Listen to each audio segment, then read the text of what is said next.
Basically Pohela Boishakh বলতে আমরা কি বুঝি? নতুন জামা কাপড়, শাড়ি, পাঞ্জাবি, সুন্দর সাজগোজ, মিষ্টি মিষ্টান্ন, কি তাই তো? তো এবার এর মধ্যে আমার মতো কিছু মারা খাওয়া লোকজন রয়েছে, ঠিক আছে, যারা গেঞ্জি প্যান্ট মানে নতুন কিছু একটা হলেই হলো, নতুন একটা কিছু পরলেই হলো, ঠিক আছে। তো এরকম রয়েছে কিছু, মানে তার মধ্যে আমিও পড়ি। তো এবার আমাদের মতো মানুষদের দেখে কত লোকজন মনে করে যে আমাদের মধ্যে মোহমায়া নেই, আমরা সবকিছু ত্যাগ করে ফেলেছি। কিন্তু আদতেও সেটা নয়, আমরা মোহমায়া ত্যাগ করিনি। আসলে আমরা এই মোহমায়ার জগতে কিভাবে সার্ভাইভ করতে হয় সেটা শিখছি, ঠিক আছে।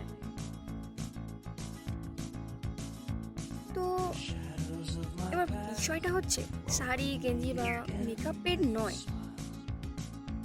পয়লা বৈশাখ মানে যে নতুন সুযোগ, নতুন আশা, মানুষের উৎসবের মতো করে বাচ্চাদের একটা নতুন কিরণ, সেইটা মানুষ ধরে না। শুধু সাজগোজ, শাড়ি গয়না পরবো, নাচবো, ধ্যাৎ, এরকম করলে কখনো হয়?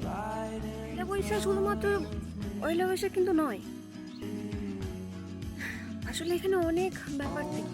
পয়লা বৈশাখ মানে যা গেছে তার স্মৃতির খাতায় তোলার একটা নতুন সুযোগ, যা আসবে তার স্বপ্ন দেখার একটা নতুন কিরণ। শুভ নববর্ষ, সকলে খুব ভালো থেকো, সুস্থ থেকো, ঠিক আছে। আর ভালো ভালো কর্ম করে যায়, শুধু তাতই তাতই করে নাচতে হয় না রে ভাই। পয়লা বৈশাখ মানে শুধু একদিন সাজলাম, সেজে গুজে শাড়ি পরে দ্যাং দ্যাং করলাম, মানে সেটা নয়। একটা নতুন একটা অপরচুনিটি, সেই হিসেবে দেখো না।